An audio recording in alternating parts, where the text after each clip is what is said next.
One of the most important forms in all classical music, the sonata form, has been distilled into a map of surprising simplicity. In this video, we dive into the wonderful world of sonata form.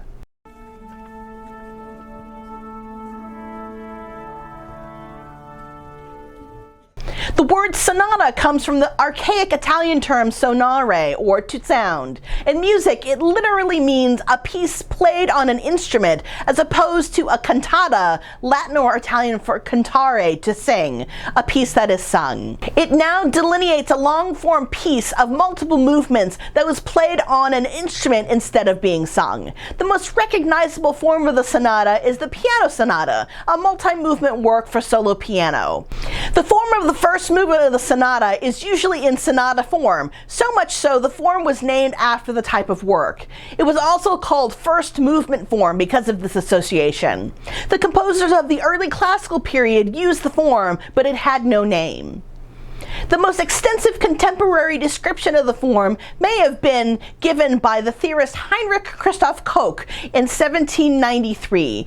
Like other German theorists, he defined it in relation to the pattern of modulations and key areas instead of using themes. The model of the form that is usually taught today has a thematic element intertwined in the key area idea. It was originally put forth and used by Anton Reicha in the Traité du Whole Composition Musicale in 1826, by Adolf Bernhard Marx in Die Lehre von der musikalischen Komposition in 1845, and by Karl Czerny of Piano Etude Book fame in 1848. Marx may have been the originator of the term sonata form. This model was derived from the study and criticism of Beethoven's piano sonatas. The basic sonata form has three pieces that are required: an exposition that is comprised of an opening statement in the tonic key area, a secondary statement in the dominant key area, and a recapitulation that has both the first statement and second statement in the tonic key area. The tonic is the home key, the key the piece returns to or revolves around. In its very basic form, sonata is like rounded binary form, which was probably its precursor. The standard model of sonata form is straightforward. It has three parts: an exposition, development, and recapitulation. The exposition has two key areas, usually in the tonic and the dominant, delineated by two contrasting themes. In between these themes is a transitional theme, getting the music from one key area to another. The exposition is closed with a closing theme in the secondary key area. The development starts in the second key area and develops any or all of the themes from the exposition, wandering through key areas at increasingly far distances from the tonic. The composer makes sure to wrap up the development in the tonic key just in time for the recapitulation. The recapitulation has all of the same parts as the exposition, just in one key area, the tonic. The first statement is in tonic, just like the exposition. Then you have the transition, or retransition as it's sometimes called. There are times when the retransition is different musical material than the transition due to the necessity of staying in the first key area. The second statement and the closing statement is now in the tonic key area, just like the first statement. This idea of sonata form can be read as a grand design of tension and release. The tension between the two main key areas is introduced in the exposition, the tension is ratcheted up in the development, and the tension is released in the recapitulation by restoring both statements in the tonic key at the end. It's almost like a musical argument that is won by the tonic key area. We can see the elements of the standard sonata form in Mozart Symphony No. 40 in G minor. Even though it was written before the term sonata form was in use, it is a very good example of it. Mozart starts off with the first theme in G minor. It is written in the middle voice for the first and second violins, giving it a mellow character to pair with the minor theme.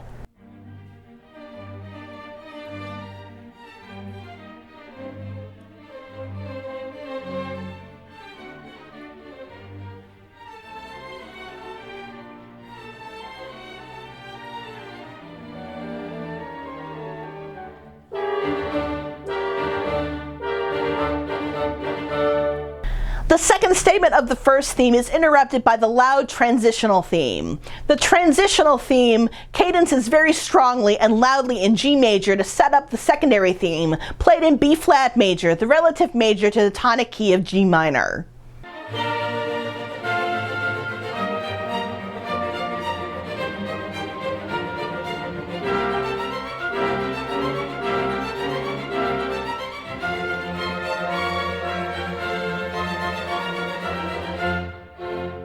The second theme, B-flat major, uses chromaticism to slink down the staff.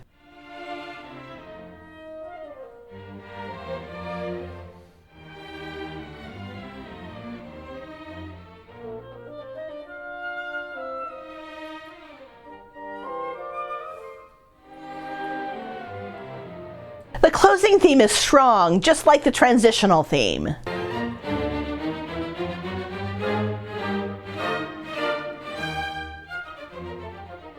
The exposition closes using the opening motive from the first theme.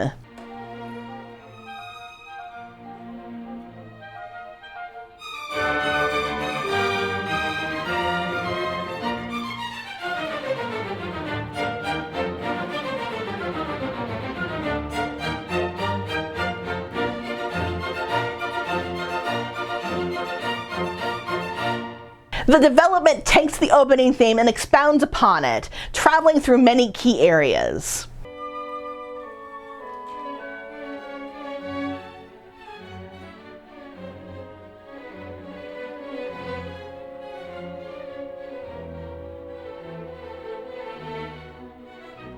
The recapitulation comes back subtly, overlapping with the winds at the end of the development.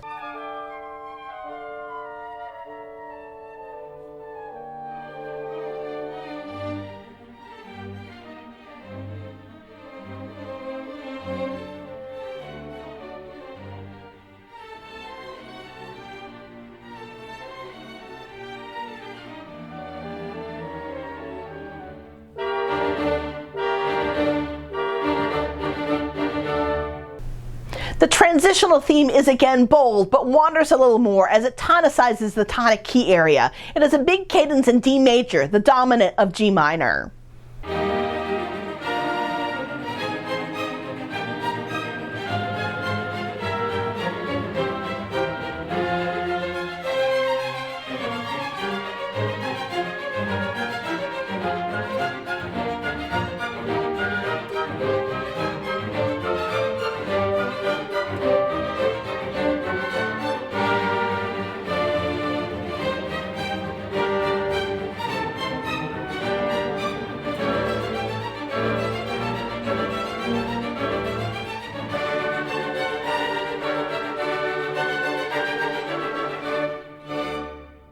The second theme is now in G minor.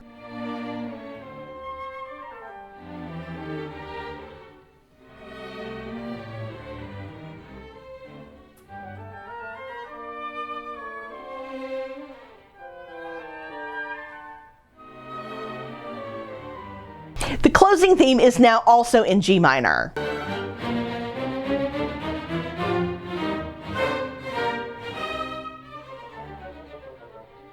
The symphony finishes in G minor, with little touches of the first motive floating over the orchestra in winds and strings.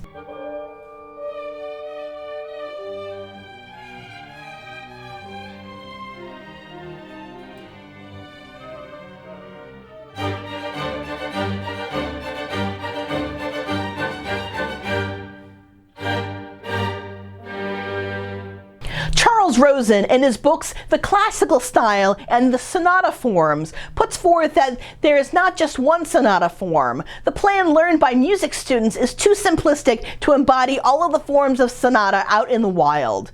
He says, the sonata is not a definite form like a minuet, a da capo aria, or a French overture. It is, like the fugue, a way of writing, a feeling of proportion, direction, and texture rather than a pattern.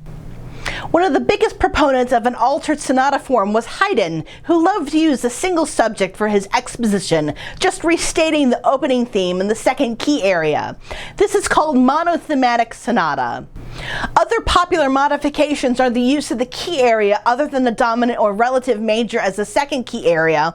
The most common practice for Beethoven and many other composers from the Romantic era was to use the mediant or the submediant rather than the dominant for the second group.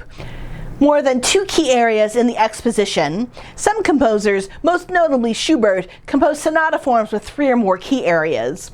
Modulations within the first tonic area. In the more complex sonata expositions, there can be brief modulations to fairly remote keys, followed by a reassertion of the tonic. Recapitulation's in the wrong key. In the recapitulation section, the key of the first subject group may be in a key other than the tonic, most often the subdominant, known as a subdominant recapitulation. The first subject group being in tonic or another key other than tonic, modulate to another key, then back to tonic for the second subject group. Partial recapitulations. In some pieces in sonata form, in the recapitulation, the first subject group is omitted, leaving only the second subject group.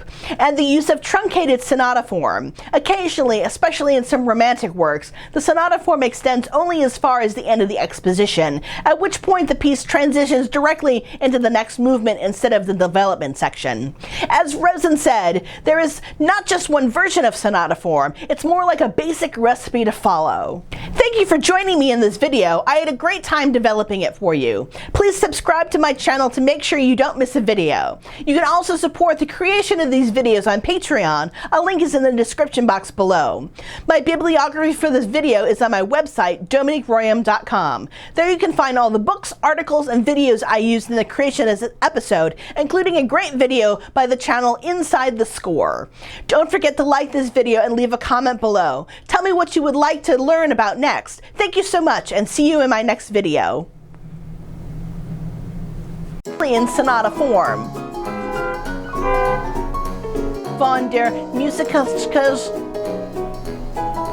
what? Due to the statements in the tonic key at the end. It's almost like, you know what, Missy? I think you need to go to the bathroom. Yeah. Can you take the cat and put her in the bathroom? I know. The meat lady gave you the glasses, man. Be locked in the bathroom prison. The exposition takes the opening theme. No, that was wrong. Let me do that again.